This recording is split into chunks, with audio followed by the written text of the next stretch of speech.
மூத்த பத்திரிகையாளர் திரு தராசு ஷியாம், பத்திரிகையாளர் திரு கார்த்திகேயன் ஆகியோர் இந்த அமர்வில் இணைந்திருக்கிறார்கள். விருந்தினர்கள் இருவருக்கும் வணக்கம். திரு ஷியாம், 2-3 முக்கியமான விஷயங்கள். ஒன்று, 23 வரைவு தீர்மானங்களை கடந்து புதிதாக எந்த ஒரு தீர்மானத்தையும் நிறைவேற்றுவதற்கான அதிகாரத்தை நீதிமன்றம் வழங்கல பொதுக்குழுவுக்கு. ஆனால் விவாதிக்கலாம், ஆலோசிக்கலாம், கொள்கை அடிப்படையில் எந்த முடிவும் எடுக்கக்கூடாது அப்படின்னு உத்தரவு பிறப்பித்திருக்கிறார்கள். அந்த அடிப்படையில் ஏற்கனவே இவர்கள் திட்டமிட்டபடி ஒற்றை தலைமை குறித்த விவாதம் மட்டுமே நடைபெறும் அப்படின்னு எதிர்பார்க்கப்படுகிறது. இன்னொன்று, ஏற்கனவே உருவாக்கப்பட்டிருக்கக்கூடிய செயற்குழுவில் அனுமதி பெற்றிருக்கக்கூடிய ஒருங்கிணைப்பாளர், இணை ஒருங்கிணைப்பாளர், அந்த 2 பதவிகளுக்கான ஒப்புதலை இந்த பொதுக்குழுல பெறணும். அதுவும் நடைபெறுமா அப்படின்ற சந்தேகம் இருக்கிறது. நம்ம 2 குறித்தும் முதல்ல பேசிடலாம். ஒற்றை தலைமை குறித்த விவாதம் மட்டுமே நடத்தப்படும் அப்படிங்கிறது நீதிமன்றத்திற்கு எதிரான ஒரு நடவடிக்கையா பார்க்கலாமா? பொதுவாக அரசியலில் ஒரு சூத்திரம் உண்டு. தர்மத்தின் வாழ்வதனை சூது கவ்வும், மீண்டும் அதர்மமே வெல்லும். இதுதான் எப்போதுமே சூத்திரம். இதில் சட்டத்தின் உள்ளே போவது, இதெல்லாம் அரசியலில் பெரிய விஷயமாக நான் பார்ப்பதே இல்லை. எத்தனையோ விஷயங்கள் 2017 நடந்த விஷயங்கள் எல்லாம் சட்ட சமூகத்தோடு ஒன்றும் நடக்கவில்லை. சட்டம் இருட்டறை. அரசியலை பொறுத்தவரையில் அது தொடர்ந்து எப்போதுமே இருட்டறையாகத்தான் இருக்கிறது. 24 மணி நேரமும் மின்சாரம் இல்லாத இருட்டறையாகத்தான் அது இருக்கிறது. எனவே நீங்கள் கேட்கிற கேள்விக்கான பதில் என்பது ஒன்றே ஒன்று இருக்கிறது. தேர்தல் கமிஷன் மேண்டேட்டரி பொதுக்குழு. இது தேர்தல் கமிஷன் இத்தனை நாட்களுக்கு ஒரு முறை செயற்குழு, இத்தனை மாதங்களுக்கு ஒரு முறை பொதுக்குழு என்கிற ஒரு விதி வைத்திருக்கிறது. அதன்படி நடக்கும்போது ஏதாவது சில தீர்மானங்களாவது நிறைவேற்றித்தான் ஆக வேண்டும். அப்படி எந்த தீர்மானமுமே நிறைவேற்றாமல் வெறும் விவாதம் மட்டுமே நடந்தால் தேர்தல் ஆணையத்திற்கு போகும்போது அது பொதுக்குழுவாக எடுத்துக்கொள்ளுமா என்பதெல்லாம் கேள்விக்குறி. இன்னும் இது பெரிதாக இந்த விவாதத்தை விஸ்தரிக்கும். எனவே அப்படி நடக்காது என்றுதான் நான் கருதுகிறேன். ஆனால் ஒரு விஷயம் இதில் நுணுக்கமாக பார்க்க வேண்டும். நீங்கள் ஆரம்பத்திலே குறிப்பிட்ட மாதிரி ஒருங்கிணைப்பாளர், இணை ஒருங்கிணைப்பாளர் பதவிகளுக்கான இந்த ராட்டிபிகேஷன் பொதுக்குழுவில் வர வேண்டும். 23 தீர்மானங்களில் எனக்கு தெரிந்து அது முதல் தீர்மானம் அல்லது 2வது தீர்மானம் என்று நான் நினைக்கிறேன். நேற்றைக்கு நீதிமன்றத்திலே நண்பர்கள் அப்படித்தான் கூறினார்கள். அப்படி என்றால் பொதுக்குழு அதற்கு ஒப்புதல் அளிக்காமல் போகலாம்.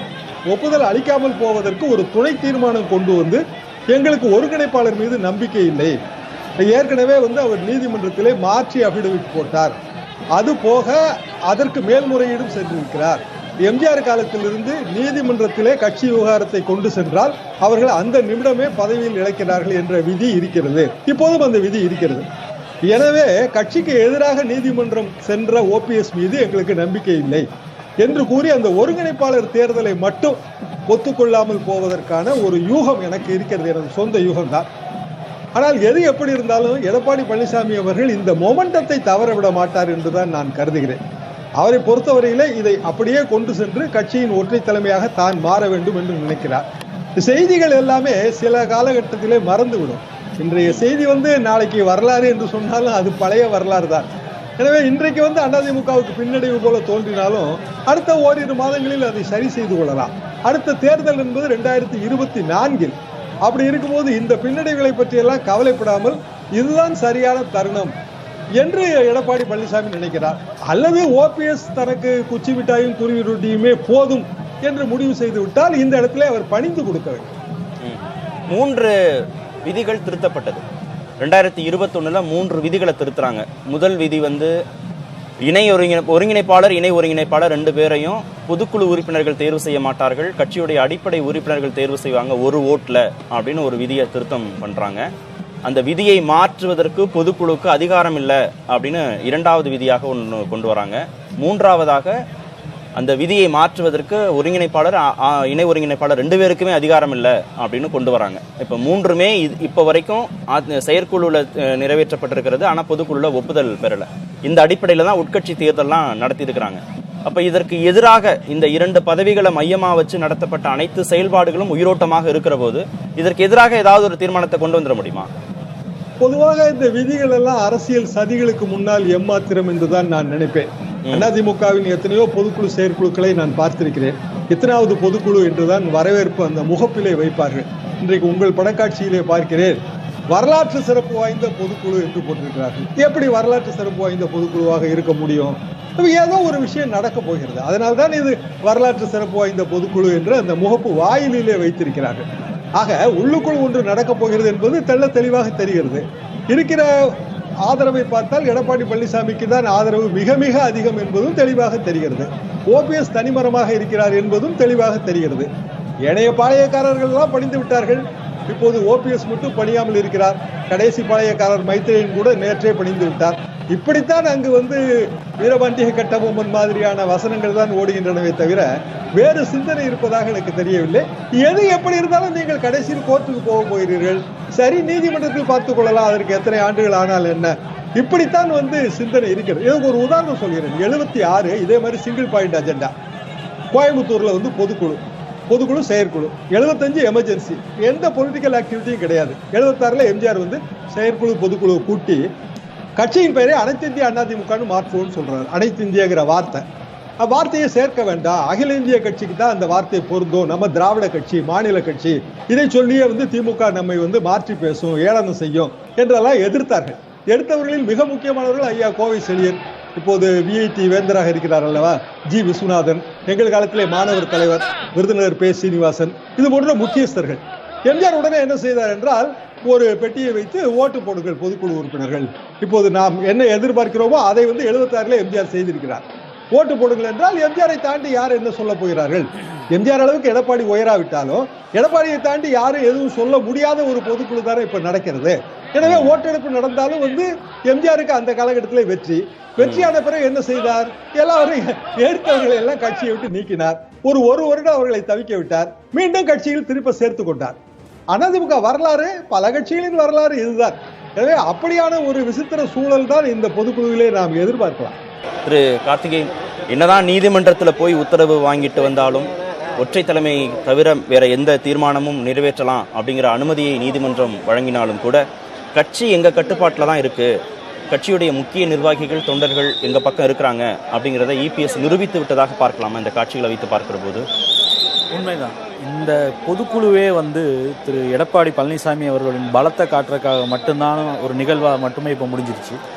ஏன்னா இப்போ தீர்மானம் நிறைவேற்றப்பட போகிறது கிடையாது, தலைமை குறித்த தீர்மானம். ஸோ இப்போது இது ஒரு ஷோ ஆஃப் ஸ்ட்ரென்த்து தான் எடப்பாடி பழனிசாமிக்கு, திரு ஓபிஎஸ் அவர்களுக்கும், பொதுவெளியில் மக்களுக்கும், கட்சி தொண்டர்களுக்கும் கட்சி தன்வயப்பட்டு விட்டது அப்படின்றத டெமான்ஸ்ட்ரேட் பண்ணுறதுக்கு பொதுக்குழுவில் தன்னுடைய பலத்தை நிரூபிக்கும் ஒரு கூட்டமாக மட்டுமே இதை மாற்ற போகிறாங்க. வேறு ஒன்றும் ஏன்னா நீங்கள் தீர்மானம் நிறைவேற்றக்கூடாது, ஆனால் அதை குறித்து எனக்கு நீங்கள் சொன்னது போல் இந்த எல்லா விவாதங்களும் சரி, அது நடக்கக்கூடிய டெலிபரேஷன்ஸ் மொத்தமும் ஒற்றை தலைமை மற்றும் திரு எடப்பாடி பழனிசாமி அவர்களின் தலைமை இதை மையப்படுத்தியே மட்டுமே இருக்கும்னு தான் நான் நினைக்கிறேன். ஏன்னா அதன் செய்வதன் மூலமாக திரு ஓபிஎஸ் அவர்களுக்கு தன்னுடைய பிளேஸ் என்னன்றதை பப்ளிக் ஃபோரமில் ஒரு மக்களுக்கும் தொண்டர்களுக்கும் டெமான்ஸ்ட்ரேட் பண்ணுறதாகவும், அதே போல் தன்னுடைய நிலையை இன்னும் அஃபிஷியேட் பண்ணுறது மட்டும்தான் பாக்கி, உறுதிப்படுத்துறது சட்டப்பூர்வமாக செய்கிறது மட்டும்தான் பாக்கி அப்படின்றத மட்டும் அந்த தகவலை மக்களுக்கும் தொண்டர்களுக்கும் கொண்டு சேர்க்கிற விதமாக தான் இந்த பொதுக்குழு நடக்கும் தான் நான் பார்க்குறேன்.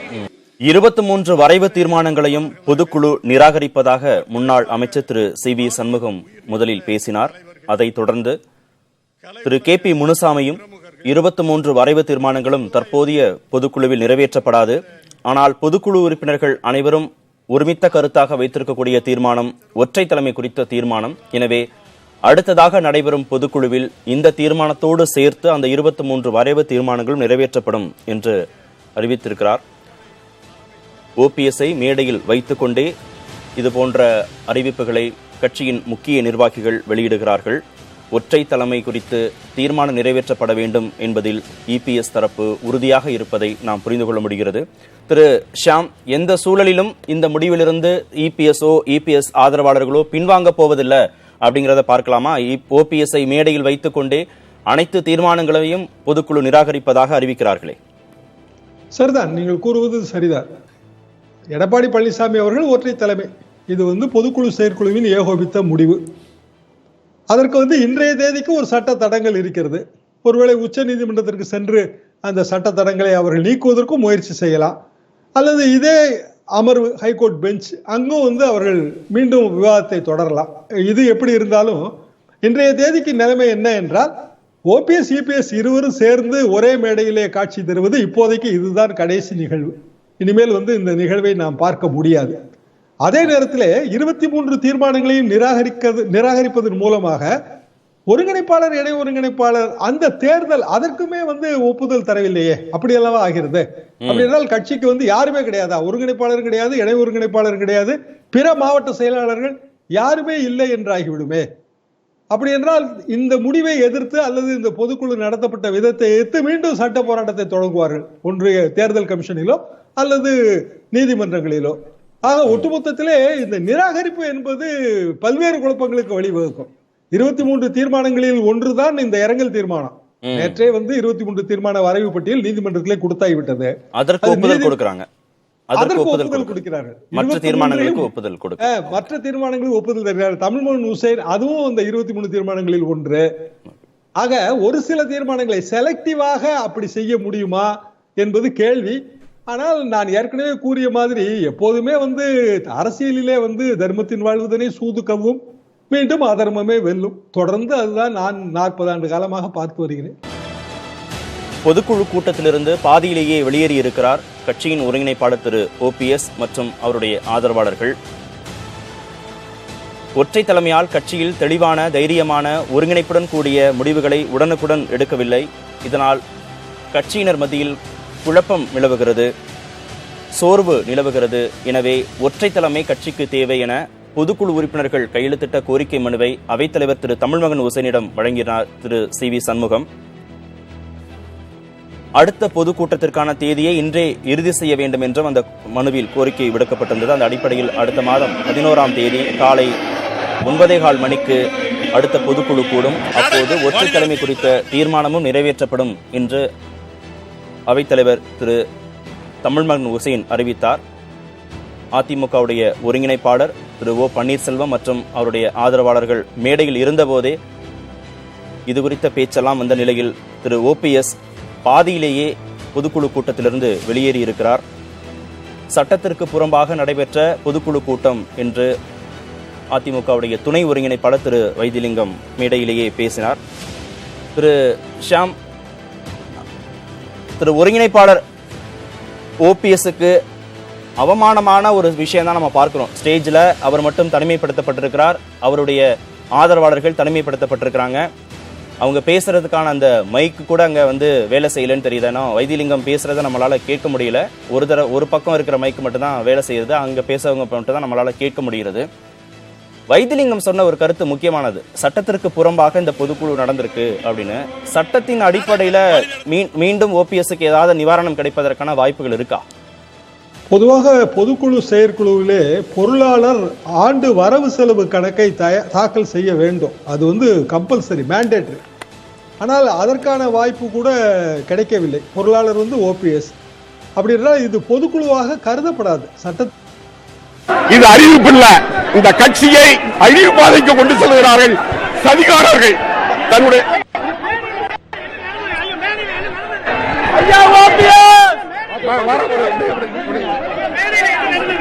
பேசுறாங்க.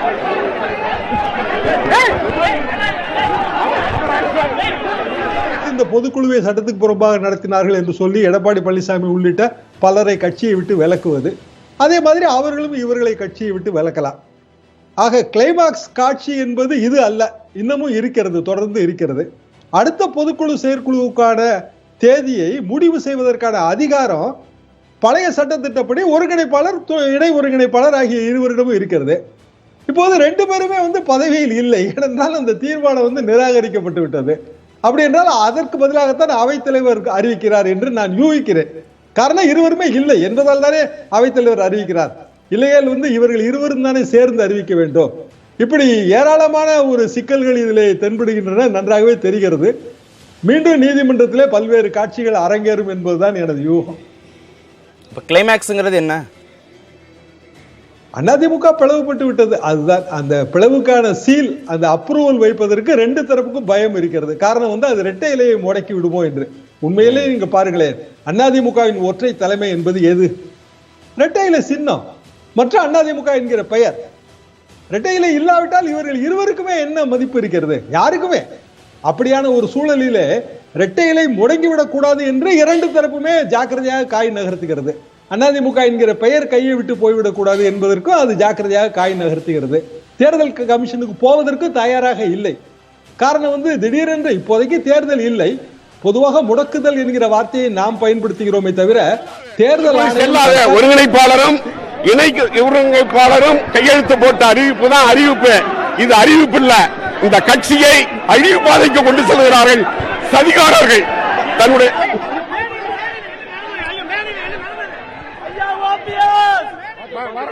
அப்படி நடந்தால் மட்டும்தான் இந்த பிரச்சனை வரும்.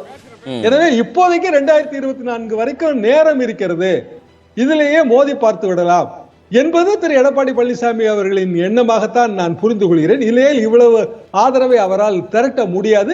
ஒரு மாத காலமாகவே அவர் திரட்டி கொண்டு இருக்கிறார். பல்வேறு கிராமங்களில் நான் விசாரித்தேன், பேரூர்களில் விசாரித்தேன்.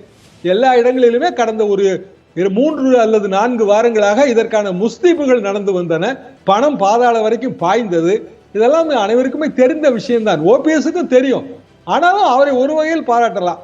முழுமையாக தனக்கு எதிர்ப்பு இருக்கிற ஒரு பொதுக்குழு செயற்குழுக்கு வந்து தனது இருப்பையும் உறுதி செய்துவிட்டு பிறகு வந்து இந்த பொதுக்குழு சட்டத்துக்கு புறம்பானது என்று அறிவித்து விட்டு வெளியேறியது என்பது ஒரு வகையிலே அது ஒரு துணிச்சல் என்று நாம் பார்க்கலாம்.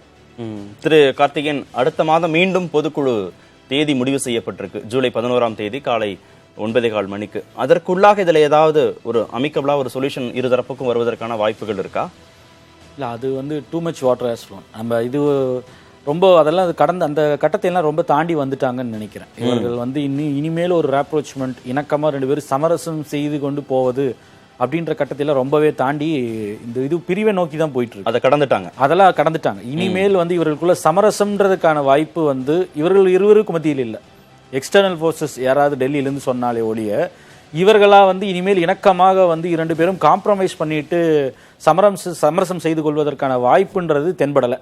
அந்த கட்டத்தை தாண்டி போனதுனால தான் இன்று நான் முன்பே சொன்னேன், இது வந்து ஒரு பலத்தை வந்து நிரூபிக்கிறதுக்கான ஒரு மேடையாக தான் வந்து திரு எடப்பாடி பழனிசாமி அவர்கள் இந்த பொதுக்குழுவை பயன்படுத்துவார். தெரிஞ்சிருக்காதா? நிச்சயமா தெரியும். அவருக்கு வந்து நடக்கும் அவர் யூகிச்சிருக்க மாட்டாரா? இல்ல நடக்கட்டும் அப்படின்னு நினைக்கிறாரா, எதிர்பார்த்திருந்தாரா? இல்ல, கண்டிப்பா வந்து அவருக்கு தெரியும். அவர் முதல்ல வந்து 4-5 நாட்களுக்கு முன்னாடி பேட்டி எப்ப கொடுத்தாரோ அப்பவே அவர் கையில வந்து அவர்களிடம் வந்து நிர்வாகிகள் இல்ல, பொதுக்குழு ஒன்று நடக்கும் பட்சத்துல அதுக்கு முன்பே அறிவிப்பை எடுத்துட்டாங்க 2 பேரும் சேர்ந்து. ஸோ இந்த பொதுக்குழு நடக்கும்போது நிச்சயம் தான் ஓரங்கட்டப்படுவார், அவருக்கான நிலை வந்து ரொம்ப மோசமடையும் அவர் இந்த கட்சியில அப்படின்றது அவருக்கு அப்பவே தெரியும். அதை கணிச்சதுனால தான் அவர் தொடர்ந்து வந்து இது சரியில்லை, என்னை வந்து கார்னர் பண்ணாங்க. மாவட்ட செயலாளர்கள் கூட்டத்தில் அஜெண்டாவிலே இல்லாம வந்து ஒற்றை தலைமை பேச்சை எடுத்தது திரு எடப்பாடி பழனிசாமி அப்படின்னு அப்பறந்தே வந்து அந்த ஒரு சுயபச்சாதாபம் தேடுவதற்கான ஒரு ஏற்பாடை வந்து செஞ்சுக்கிட்டே இருந்தார். அதுக்கப்புறம் வந்து கடைசியா தர்ம யுத்தம் பேசினது, அதுக்கப்புறம் வந்து அதர்மம் நடக்குது, அதே போல வந்து ஒரு அராஜக போக்கு போயிட்டு இருக்கு அதிமுகவில், மீண்டும் முடிவுக்கு வரும். இந்த பேச்செல்லாம் தான் வந்து ஒரு விக்டிம் கார்டை பிளே பண்ணிக்கிட்டே இருந்தார். தான் வந்து ஓரங்கட்டப்படுவதாகவும் எடப்பாடி பழனிசாமியால் வந்து தான் தண்டிக்கப்படுவதாகவும், தண்டிக்கன்னு சொல்றது முடியாத தான் வந்து ஒரு மார்ஜினலைஸ் பண்ணப்படுறாரு அப்படின்றத வந்து கன்வே பண்ணிக்கிட்டே இருந்தது தான் வந்து நம்ம பார்த்துட்டு இருந்தோம். அதை ரியலைஸ் பண்ணனால தான் அந்த டோனுக்கே போறாரு. உண்மையிலேயே வந்து இதை சென்ஸ் பண்ணி அதை ஃபைட் பண்ண முடிச்சிருந்தா ஒரு கண்டெண்டரா வந்து தைரியமா எதிர்கொண்டிருப்பார். அவரு ஒரு சீசன்ட் பாலிட்டிஷியன், பல தரப்பை பார்த்தார். வெறும் 11 எம்எல்ஏ வச்சு கட்சி சின்னத்தை முடக்க முடிஞ்சவர் அவர் 2017. ஸோ அவருக்கு இது முடியாதது இல்லை, தன் கையை மீறி போயிடுச்சுன்றதை உணர்ந்ததுனால தான் வந்து ஒரு சிம்பத்தட்டிக் டோன்லேயே தான் வந்து தொடர்ந்து ஒரு 4-5 நாட்கள் கடந்த ஒரு வாரமாக பேசிட்டு இருந்தவர். அதோட கல்மினேட்டிங் பாயிண்ட் தான். இதான் கல்மினேஷன் இன்னைக்கு நடந்துருச்சு. இன்னைக்கு எதிர்பார்த்தது தான். ஓபிஎஸ் அவர்களை வந்து எம்பராஸ் பண்ணுவார்கள், அவரை வந்து உதாசீனப்படுத்துவாங்க. அதே போல வந்து இபிஎஸ் அவர்களின் பலத்தை, அது குறிப்பாக வந்து நேற்று இரவு அந்த விடிய காலையில் வந்து 2 நீதிபதிகள் கொண்ட அமர்வு வந்து ஒரு தடை உத்தரவு போட்டதுக்கு அப்புறம் இதை வந்து தன் பலத்தை நிரூபித்திற்கான ஒரு பொதுக்குழு ஒரு மேடையாக மற்றும் இபிஎஸ் பயன்படுத்துவார் என்பது எதிர்பார்த்தது தான். இது ஓபிஎஸ்க்கும் தெரியும். அவர் தைரியமா வந்தார்னா அதற்கு காரணம் இருக்கு. நீங்க வராம புறக்கணிச்சு ஓபிஎஸ் அவர்கள் ஒருங்கிணைப்பாளர், இது இன்றைய காலை வரை ஒருங்கிணைப்பாளர் தான். இப்போதும் வந்து டெக்னிக்கலி எப்படி போகணும்னு தெரியல. ஸோ இப்போ அவர் புறக்கணிச்சிருந்தாருன்னா அது வேறு விதமாக பரிணமிக்கும் அந்த அவருடைய நிலைன்றது கட்சியில் சட்ட ரீதியாக. அதற்கான ஒரு லீகல் கிரவுண்டை வந்து சாட்டிஸ்ஃபை பண்ணுறதுக்காகவே இன்னைக்கு காலையில் வந்து அவர் இன்னைக்கு வந்து பங்கேற்று இருக்கார். இல்லைன்னா நான் புறக்கணிச்சு போக முடியாது ஒருங்கிணைப்பாளராக அவர் அழைப்பு விடுத்ததுக்கப்புறம். அதை வைத்தே வந்து அவர் மீது நடவடிக்கை கூட பாயலாம். ஸோ அதற்காகத்தான் வந்து அவர் பங்கேற்றாரு. ஆனால் என்னன்னா இப்போ நீங்கள் ஓபிஎஸ் சிபிஎஸ் இணை ஒருங்கிணைப்பாளர் இந்த பதவியை ராட்டிஃபை பண்ணல அப்படின்னா அப்போ அவர்கள் முன்மொழிந்த ஒருங்கிணைப்பாளர் இணை ஒருங்கிணைப்பாளர்னு 2 பேரும் சொல்லி தானே முன்மொழிஞ்சாங்க இந்த அவைத்தலைவர் பதவியே வந்து நிரந்தரமாக்குறத. நிரந்தர இது அவைத்தலைவர்னு தானே வந்து KP முனுசாமி அவர்கள் வந்து கிளாரிஃபை வேற பண்ணாரு. அப்ப முன்மொழிஞ்சப்போ இதே ஒருங்கிணைப்பாளர் இணை ஒருங்கிணைப்பாளர்னு சொல்லி தானே முன்மொழிஞ்சீங்க. என்ன எனக்கு புரியல, என்ன கன்ஃபியூஷன்ல ரொம்ப குழப்பமா தான் இருக்கு. ஏன்னா ஒருங்கிணைப்பாளர் இணை ஒருங்கிணைப்பாளர் வந்து செயற்குழு தான் ஒப்புதல் கொடுத்திருக்கு, அதுக்கு பொதுக்குழுவே ஒப்புதல் கொடுக்கல. முதல்ல அது நடந்திருந்திருக்கணும். ஆமா, அது நடந்த பிறகுதான் அவங்க அவைத்தலைவரை வந்து முன்மொழிஞ்சிருக்க முடியும், அவருக்கான ஒப்புதல் கொடுக்க முடியும். அதை பண்ணாமையே வந்து இவர்கள் பண்ணாமலே இது பண்ணிருக்காங்க. அப்போ வந்து நீங்க அப்படி நியமிக்கப்பட்ட இந்த அவைத்தலைவரோட நியமனம் முதல் வந்து செல்லுபடி ஆகுமா, அதை சேலஞ்ச் பண்றதுக்கு வாய்ப்பு இருக்கா, சட்ட ரீதியா அதற்கான வாய்ப்பு இருக்கா அப்படின்ற ஒரு கேள்வி எழுது. அப்படி கூட்டப்பட்ட ஒரு பொதுக்குழு வந்து 11ஆம் தேதி வந்து 20 நாட்கள் ஒரு பிரீதிங் டைம் எடுத்துக்கிட்டார். அப்ப இந்த 20 நாட்கள் கழிச்சு கூடுறதுக்கான சாத்தியக்கூறு இருக்கா? ஏன்னா எக்ஸிஸ்டிங் லா படி பைலா அமெண்ட்மெண்ட் நீங்க 20 போன வருஷம் டிசம்பர்ல கொண்டு வந்தபடி விதி எண் 22 வந்து ரீஇன்ஸ்டேட் பண்றீங்க. ரீஇன்ஸ்டேட் பண்ணி இவர்களை வந்து நேரடியாக வந்து மக்கள் தான் தேர்ந்தெடுக்கணுன்றீங்க. அதன் அடிப்படையில் தான் தேர்தல் நடந்து நேரடியாக தொண்டர்களால் வந்து தேர்ந்தெடுக்கப்பட்டவர் தான் ஒருங்கிணைப்பாளர் இணை ஒருங்கிணைப்பாளர். ஸோ இப்போ அந்த பதவியை நீங்கள் ராட்டிஃபை பண்ணாமல் பைலாவை கொண்டு வந்துட்டு இப்போ பைலா அமெண்ட்மெண்ட் படி இப்போ நீங்கள் 2 பேரும் வந்து நேரடியாக தேர்ந்தெடுக்கப்பட்டுட்டீங்க, நீங்கள் 2 பேரும் நிர்வாகிகளாக இருக்கீங்க, ஆனால் ராட்டிஃபை பண்ணலைங்கும் போது இது எல்லாம் எப்படி செல்லுபடியாகும்? இவங்க தலைமையில நடந்த இவங்க ஒப்புதலோடு நடந்த உட்கட்சி தேர்தல் என்னவாகும்? இதுவரைக்கும் நியமிக்கப்பட்ட நிர்வாகிகள் இவர்களால் டிசிப்ளினரி ஆக்ஷன்ல வெளியனுப்பப்பட்டவர்கள், இந்த மாவட்ட செயலாளர்களால் மாற்றம் கொண்டு வந்தது, இதெல்லாம் எந்த சட்ட அங்கீகாரம் இருக்கா? இதுக்கெல்லாம் என்ன லீகல் சாங்ஷன் இருக்கு? இப்போ பல கேள்விகளை தான் எழுப்பி இருக்கு பொதுக்குழு. திரு ஷாம், சட்ட ரீதியா திரு OPS வந்து நீதிமன்றத்தை நாடுவதா இல்ல தேர்தல் ஆணையத்தை நாடுவதுங்கிறதெல்லாம் ஒரு ட்ராக்கு. அதுக்கு முன்பாக நம்ம கோகுலேந்திரா செய்தியாளர்கள்ட்ட பேசிட்டு இருக்காங்க பார்த்தோம். இந்த கழகத்தில் இருக்கக்கூடிய வயது முதிர்ந்தாலும் எப்பொழுதும் கழக படிகளிலும் நிகழ்ச்சிகளிலும் தன்னை முன்னிறுத்தி கலந்து கொண்டு கழகத்திற்காக இருக்கக்கூடிய மரியாதைக்குரிய அருமைக்குரிய அண்ணன் தமிழ்மகன் உசேன் அவர்களுக்கு அனைவர் சார்பாக வாழ்த்துக்களை தெரிவித்து நீடூடி பல்லாண்டு வாழ வேண்டும் அவர் என்பதையும் இந்த நேரத்தில் தெரிவித்துக் கொள்கின்றேன். கழக அவைத்தலைவராக ஒருமனதாக தேர்வு செய்யப்பட்ட அவைத்தலைவரிடம் இன்றைக்கு இருந்த 23 கோரிக்கை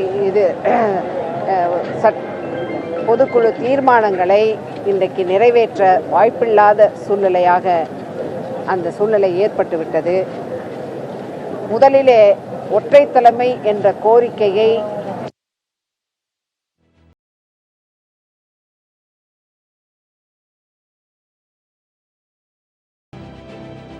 திரு ஷியாம், சட்ட ரீதியா நீதிமன்றத்தை நாடுறது அல்லது தேர்தல் ஆணையத்தை நாடுறது அப்படின்னு OPSக்கு ஒரு வழி இருக்கு. அதை கடந்து அரசியல் ரீதியாக அவர் என்னென்ன காய் நகர்த்துகளை செய்வதற்கான வாய்ப்புகள் இருக்கு, என்னெல்லாம் செய்வார்?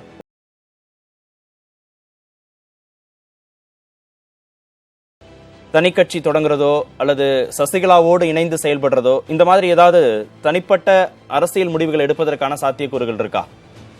எது எப்படி இருந்தாலும் ரெட்டை இலை வேணுங்க. ரெட்டை இலை இல்லாம ஒண்ணுமே செய்ய முடியாது. புதிய சின்னம் என்பதால் அதையெல்லாம் மக்களிடம் கொண்டு போய் சேர்ப்பதற்கான வயது திரு OPSக்கு இல்லை. அது போக அவரது குடும்பத்திலே ஒரு MP இருக்கிறார். அவர் மீண்டும் 2024 MP ஆக வேண்டும் என்றால் அதற்கும் ரெட்டை இலை வேண்டும். இன்னொருவர் திருவாடனை MLA பதவியை குறிவைத்து காய் நகர்த்துகிறார், அவருக்கும் ரெட்டை இலை வேண்டும். எனவே அதே நெருக்கடி தான் EPSக்கும். EPSக்கு குடும்ப நெருக்கடி இருக்காதுல்ல, இவருக்கு OPS ரெட்டை இலைங்கிறது தேவைப்படுது இல்ல அவருக்கும்? ஆமா, ரெட்டை இலை கண்டிப்பா தேவைங்க. ரெட்டை இலை நெருக்கடி EPSக்கு தான். ஆனால் இது எப்படி நம்ம பார்க்கணும் அப்படின்னா, தேர்தல் ஆணையத்துக்கு யார் முதல்ல போறாங்கிறத வச்சுதான். போன முறை முதலில் போனது OPS. அப்போது அவரிடம் இருந்த MLAக்களின் எண்ணிக்கை மிக மிக குறைவு, பொதுக்குழு செயற்குழு உறுப்பினர்களின் எண்ணிக்கையும் மிக மிக குறைவு. ஆனால் அதை வைத்துக்கொண்டே தேர்தல் ஆணையத்திற்கு போனார்கள்.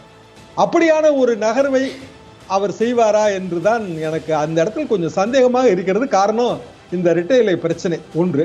ரெண்டாவது, அன்றைய காலகட்டத்தில் திருமதி சசிகலா அவர்களை சுற்றி ஜெயலலிதா மர்ம மரணம் என்கிற அந்த ஒரு விஷயம் இருந்தது. அது இன்றைக்கு இல்லை. ஆறுமுகசாமி ஆணைய விசாரணை அறிக்கை வெகு விரைவில் வரப்போகிறது. முற்றிலுமாக திருமதி சசிகலா அவர்கள் விடுவிக்கப்பட்டு விடுவார்கள். எனவே மக்களின் ஆதரவு என்பது 2017 OPS பக்கம் இருந்தது. அதாவது சாதாரண பொதுமக்கள், நான் சொல்றேன், கட்சிக்காரங்க ஆதரவே சொல்லல, பொதுமக்கள் ஆதரவு OPS பக்கம் இருந்தது. OPS அப்ப அன்றைய காலகட்டத்தில் ஒரு ஹீரோவாகத்தான் பார்க்கப்பட்டார் 2017. இன்றைக்கு அவரது நிலைமை அப்படி இருப்பதாக நான் உணரவில்லை. எனவே அந்த தரப்பு தயங்குகிறது. எடப்பாடியை பொறுத்தவரையிலே எடப்பாடியிடம் அந்த ஆர்கனைசேஷன் ஸ்ட்ரென்த் ரொம்ப ரொம்ப நிறைய இருக்கு. அதுபோக அவர் முதலமைச்சராக இருந்த போதும் அதை வளர்ப்பதற்கான எல்லா முயற்சிகளிலும் அவர் ஈடுபட்டு தனக்கென்றே ஒரு பெரிய ஆதரவு வளையத்தை அதிமுகவில் உருவாக்கி வைத்திருக்கிறார். அந்த நம்பிக்கையில் தான் அவர் காய்களை நகர்த்தி கொண்டு போகிறார். ஒரே ஒரு எம்ஜிஆர் பாடல் தாங்க, கருணை இருந்தால் வள்ளலாகலாம், கடமை இருந்தால் வீரனாகலாம், பொறுமை இருந்தால் மனிதனாகலாம், இந்த மூன்றும் இருந்தால் தலைவனாகலாம். இந்த மூன்றும் இந்த ரெண்டு பேர்த்தையுமே இல்லைங்கிறது தான் என் கருத்து. யாரு தலைவன் ஆகுறது? அப்போ யாராவது ஒருத்தர் ஆகணும்ல, யாராவது ஒருவர் ஆக வேண்டும். அதிமுகவை நினைக்கும் போது உண்மையிலேயே எனக்கு எனது பழைய அனுபவங்களை வைத்து பார்க்கும்போது எம்ஜிஆர் மன்றத்திலிருந்து வந்தவன் 72லே அதிமுகவின் துவக்கத்திலிருந்து இருப்பவன் என்ற முறையில் கொஞ்சம் வருத்தமாக தான் இருக்கு. இந்த நிலைமை எல்லாமே வருத்தமாக தான் இருக்கு. அதாவது ஒரு பொதுக்குழு செயற்குழு கூடுறாங்க, வரவு செலவு திட்டத்தை செலவு கணக்கை அப்ரூவ் பண்ணாமல் அது எப்படி கூட்ட முடியும்? ஒருங்கிணைப்பாளர், இணை ஒருங்கிணைப்பாளர், மாவட்ட செயலாளர் தேர்தல், அதுக்கான அப்ரூவல் இல்ல. நேத்து ஓபிஎஸ் சொன்னாரு, செய்தியாளர்கள்ட்ட செய்தியாளர்கள் கேட்கறாங்க, நீங்க பொதுக்குழுக்கு போவீங்களான்னு. வரவு செலவு கணக்க ஒரு பொருளாளருங்கிற அடிப்படையில நான் தான் போய் தாக்கல் பண்ணணும், நான் கண்டிப்பா போவேன் அப்படின்னு சொன்னார். அது மேண்டேட்டரி வேறங்க. அதாவது அது தேர்தல் ஆணையத்தோட உட்கட்சி ஜனநாயகத்தை பேணுவதற்காக அது வழிவகுத்து வைத்திருக்கிற ஒரு விஷயம். இந்த பொதுக்குழுவே மேண்டேட்டரி ஒரு வகையில். எப்படின்னா தேர்தல் ஆணையம் கம்பல்சரில நடக்குது. ஏற்கனவே பல முறை தவணை வாங்கியாச்சு. இப்ப தேர்தல் ஆணையம் இதை பொதுக்குழுவா ஏத்துக்கிடணும் இல்லையா? அப்படி ஏற்றுக்கொள்ள முடியாதபடி தடை விழும் என்பதுதான் என் கருத்து. காரணம், இவர்கள் கடைசியிலே போகும்போது இது சட்டத்துக்கு விரோதமான பொதுக்குழு என்று சொல்லிவிட்டு சென்றதால், அதுவும் திரு மனோஜ் பாண்டியன், அவர் ஒரு மூத்த வழக்கறிஞர், எனது மரியாதைக்குரிய சகோதரர் மறைந்த PH பாண்டியன் அவர்களின் குமாரன், MLA, அவருக்கும் பல பதவிகள் இருக்கின்றன. அவர் அதை அந்த பிரச்சனையை எடுத்துக்கொண்டு செல்வார் என்றுதான் நான் நினைக்கிறேன். அதாவது இந்த பொதுக்குழு அல்ல என்று தேர்தல் ஆணையத்தை அறிவிக்குமாறு கோருவார் அல்லது நீதிமன்றத்தை அறிவிக்குமாறு கோருவார் என்பதுதான் கருத்து. நன்றி ஷாம், இந்த அமர்வுல பங்கேற்றதற்கு. அடுத்த பொதுக்குழுவுக்கான தேதி முடிவு செய்யப்பட்டிருக்கிறது. ஜூலை மாதம் 11ஆம் தேதி பொதுக்குழு கூடும்னு சொல்லியிருக்கிறாங்க. எந்த தீர்மானமும் இன்றைய தேதியில நிறைவேற்றப்படல. 23 தீர்மானங்களும் அடுத்ததாக கொண்டு வரப்படக்கூடிய ஒற்றை தலைமை குறித்த தீர்மானத்தோடு சேர்த்து நிறைவேற்றப்படும் அப்படின்னு திரு CV சண்முகம் பொதுக்குழு உறுப்பினர்கள் அடங்கிய கையெழுத்தோடு கோரிக்கை மனுவை திரு அவைத்தலைவரிடம் கொடுத்திருக்கிறார். இதையெல்லாம் பார்த்து கொண்டிருந்த திரு OPS பாதியிலேயே வெளியேறி இருக்கிறார். சட்டத்திற்கு புறம்பான பொதுக்கூட்டம் அவங்க தரப்புல சொல்லியிருக்கிறாங்க. 23 வரைவு தீர்மானங்களையும் பொதுக்குழு நிராகரிக்குது. ஒற்றை தலைமை தீர்மானத்தோடு சேர்த்து அடுத்த பொதுக்குழுல அதை நிறைவேற்றுவதற்கான முயற்சிகள் மேற்கொள்ளப்படும். ஒரு தெளிவான தைரியமான முடிவை இரட்டை தலைமை எடுக்கல. அதனால ஒரு சோர்வும் குழப்பமும் தொண்டர்கள் மத்தியில இருக்கு. எனவே ஒற்றை தலைமை கட்சிக்கு உடனடியாக தேவை.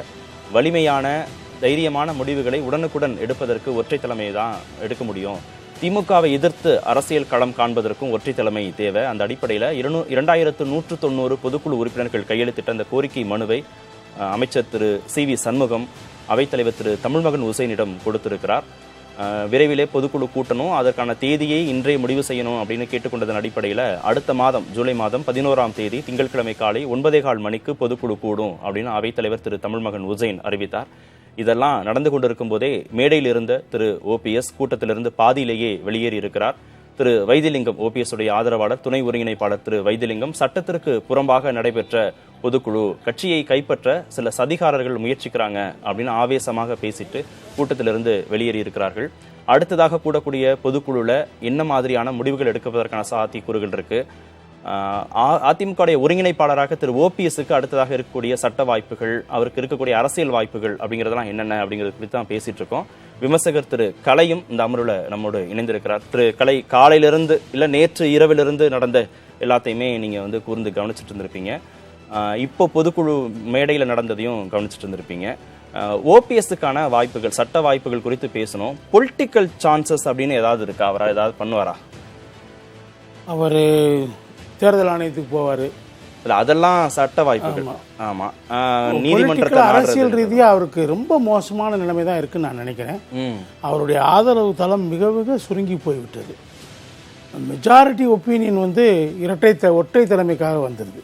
நான் என்ன சொல்ல, மெஜாரிட்டி ஒப்பீனியன் கட்சிக்குள்ள ஒற்றை தலைமைக்கு தான் வந்திருக்குது. அந்த ஒற்றை தலைமைக்கு சரியான ஆளு EPS என்ற முடிவுக்கு வர்றாங்க. முதல்ல ஒற்றை தலைமைக்கு தான் ஆதரவு, அதற்கு அடுத்து தான் EPS தேர்வு செய்கிறாங்க. ஏன் இவர் தோற்று போனார்? ஏன் இவர் மேலே அவங்க நம்பிக்கை வைக்கலைன்னா, OPS அவர்கள் உறுதியான நிலைப்பாட்டை எப்பயுமே எடுக்காதவர். அவர் உதாரணமாக நீங்கள் எடுத்தீங்கன்னா சசிகலா அம்மா வந்து ஒரு 2 வாரத்துக்கு முன்னாடி ப்ரெஸ் மீட்டில் சொல்கிறாங்க, நானும் ஓபிஎஸும் பேசிக்கிட்டு தான் இருக்கிறோம், என்ன பேசுகிறீங்கன்னு கேட்டால் அதை எப்படி நான் பொது வெளியில் சொல்ல முடியுங்கிறாங்க. அதுக்கு ஓபிஎஸ் இது வரைக்கும் எந்த மறுப்பும் சொல்லவே இல்லை. அவருடைய பையன் போய் முதல்வரை பார்த்து ஏதோ அவருடைய தொகுதி பிரச்சனை சொல்லியிருந்தாருன்னா பரவாயில்ல, ஆனால் அவர் வெளியில் வந்து முதல்வருடைய ஆட்சி சிறப்பாக இருந்துச்சுன்னு சொல்கிறாரு. ஒரு பக்கம் அவருடைய தந்தையார் வந்து தினம் தினம் கண்டன அறிக்கையை இந்த அரசுக்கு எதிராக வெளியிட்டுருக்காரு. இவர் சிறப்பான ஆட்சின்னு சொல்லிட்டு வர்றாரு. அது மாதிரி இப்போ பல்வேறு விஷயங்களை வாரிசு அரசியலை கட்சிக்குள்ளே கொண்டு வர்றாரு. பையனுக்கு வேணும்னு சொல்லி ஒத்த கால நின்று அது வாங்குறாரு. இன்னொரு பையனுக்கு அடுத்த தேர்தலில் எனக்கு ஒரு தொகுதியை தேர்ந்தெடுத்து வச்சிருக்கிறாங்க, எம்எல்ஏ தொகுதியை. இப்படியெல்லாம் அவர் வந்து நீங்கள் பிரச்சாரம் எடுத்துக்கோங்க. 2019 ஓரளவு பண்ணார் நாடாளுமன்ற தேர்தல். 2021 அவர் அப்படியே தேனி மாவட்டத்தோடு சுருங்கிக்கிட்டார். ஒரு ஒருங்கிணைப்பாளர் தமிழ்நாடு ஃபுல்லாக போக வேணாம் பிரச்சாரத்துக்கு, போகலை. அதுக்கான எந்த காரணத்தையும் அவர் சொல்லலை. இப்படி இருக்கும்போது அவர் மேலே ஒரு பக்கம் பாஜகவோட போய் துணை முதல்வர் என்ற பதவியை எடுப்பதற்கு அவருடைய ஆதரவாளர்களை கேட்டு எடுத்திருக்கலாம். அதுக்கு போய் பிரதமர் மோடியை போய் பார்க்க போகிறாரு. அவர் சொன்னதுக்காக நான் எடுத்துக்கிட்டேங்கிறாரு. பாஜகவோட நெருக்கம் காட்டுறாரு. இந்த மாதிரியான பல விஷயங்கள்ல அவர் நம்பத்தகுந்த ஆளா இல்லை. அதுதான் வந்து அவருக்கு எதிராக கட்சி அணியினர் திரள்வதற்கு காரணமா இருந்தது. கட்சியினர் மத்தியிலேயே கட்சியினர் மத்தியில தான் நான் சொல்றேன். நிர்வாகி தொண்டர்கள் பக்கம் நம்ம போகல. தொண்டர்கள் என்ன நினைக்கிறாங்க நமக்கு தெரியாது. அது ஓபிஎஸ் பக்கம் இருக்காங்க, இபிஎஸ் பக்கம் நம்ம சொல்ல முடியாது. சசிகலா பக்கம் இருக்காங்களா, எதுவுமே நம்ம சொல்ல முடியாது. தொண்டர்கள் வந்து ஒரு தேர்தல் நடந்தால் தான் புரியும். ஆக்சுவலாக 2021 சட்டமன்ற தேர்தலில் இரட்டை தலைமைக்கு ஆதரவாக அவங்க வாக்களிச்சிருக்கிறாங்க பெருவாரியா. அது வேணா சொல்லலாம். வேற யார்ஸ்டிக் என்ன இருக்கு சொல்றதுக்கு? அதை ப்ரூவ் பண்ணவே முடியாது யாராலையும். இப்ப அடுத்த தேர்தலில் தான் ப்ரூவ் பண்ண முடியும். இப்படி இருக்கும்போது இவருக்கு வந்து இவர் வந்து ஒரே ஒரு குறுக்கீடு திரு கலை, ஒற்றை தலைமை விவகாரத்தை முன்வைத்து அதிமுக பொதுக்குழு சலசலப்போடு முடிந்திருக்கிறது. ஓபிஎஸ் கூட்டத்திலிருந்து பாதியிலேயே வெளியேறி இருக்கிறார். திரு கார்த்திகேயன், நம்ம ஏற்கனவே பேசணும், அந்த ஒரு கேள்வி உங்ககிட்ட கேட்கணும். சட்ட ரீதியாக தேர்தல் ஆணையத்தை அணுகுவதோ அல்லது நீதிமன்றத்தை நாடுவதோ அவருக்கு இருக்கக்கூடிய ஒரு வாய்ப்பு, பொலிட்டிக்கல் ஆக்ஷன் அப்படின்றதில் ஏதாவது இருக்குமா? ஒரு தனி கட்சி தொடங்குறதோ இல்லை இரட்டைலையை தன் வசம் கொண்டு வருவதற்கான முயற்சிகள், இல்லை சசிகலாவோடு சேர்ந்து பயணிப்பதற்கான சூழல்கள், அதில் திரு ஷியாம் வந்து வாய்ப்பு இல்லை, அது வந்து பெரிய அளவில் அவருக்கு உதவி செய்யாது, 2017 அளவுக்கு உதவி செய்யாது அப்படின்னாரு. இதில் உங்களுடைய கருத்து? 2017 ஒப்பிடும்போது இப்போ கள நிலவரம் வந்து மாறி இருக்கு, அது மாற்று கருத்து இல்லை. ஆனாலும் வந்து இப்போ 2017 அவர் போட்டியிட்டது வந்து அதை எதிர்த்து நின்னது வந்து திருமதி சசிகலா அவர்களோடு. இப்போ வந்து எடப்பாடியோடு தான் இருக்கிறார். 2 பேருமே வந்து பெரிய லீடர்ஸ்ன்னு வந்து அவ்வளோ கரிஸ்மேட்டிக் லீடர்ஸ் எல்லாம் கிடையாது. இன்னைக்கு நடந்த நிகழ்வே பார்த்தீங்கன்னா எவ்ரிதிங் கம்ப்ளீட்லி ஸ்டேஜ் மேனேஜ் தான். நீங்க சட்ட ரீதியாக தான் அவருக்கான வாய்ப்புகள் இருக்கோ, பொலிட்டிக்கலாகவே வந்து இப்போ இருக்கக்கூடிய நிர்வாகிகளை தன்வயப்படுத்துறதுக்கு அவர் கூட சொன்னார், எவ்வளோ எப்படி பணம் இருந்து அதிகாரம் வந்து எப்படி உதவி செய்தது திரு எடப்பாடி பழனிசாமி அவர்களுக்குன்னு.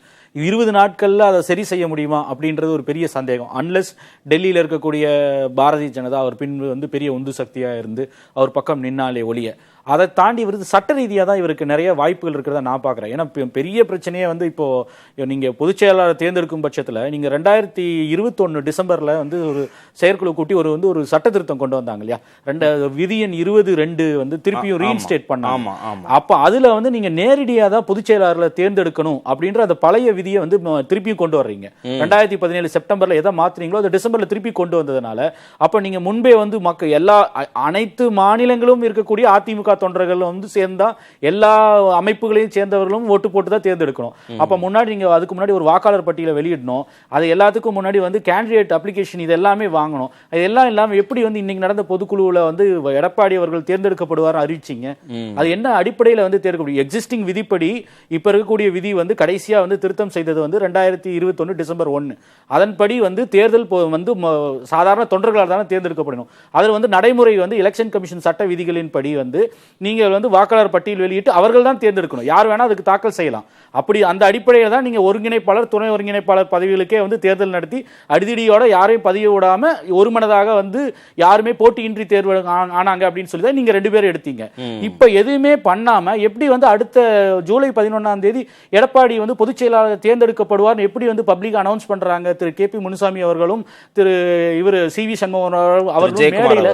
அப்ப சட்ட ரீதியாவே வந்து இங்க வாய்ப்புகளை வந்து இப்பவே கொடுக்குறாங்க. நீங்க வந்து நேர்மையா இல்ல வெளிப்படைத்தன்மையோட ஜனநாயக ரீதியில வந்து இந்த நிர்வாகத்தை சீரமைப்பு வந்து நடக்கல அப்படின்றதுக்கான ஒரு கண்டென்ஷனை வந்து திரு பன்னீர்செல்வம் அவர்கள் தலைமையிலையோ இல்ல எடப்பாடி எதிர்க்கக்கூடிய எந்த தரப்பா இருந்தாலும் அதற்கான வாய்ப்பை வந்து இப்பவே உருவாக்கி தந்திருக்குன்னு தான் நான் பாக்குறேன் திரு எடப்பாடி தரப்பு.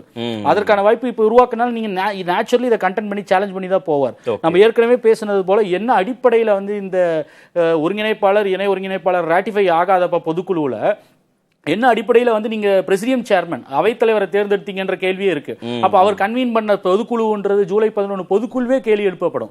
அப்ப இது எல்லா சிக்கல்களுக்கும் பதில் சொல்லிட்டு தான் அடுத்த கட்டத்துக்கு நீங்க போக முடியும்.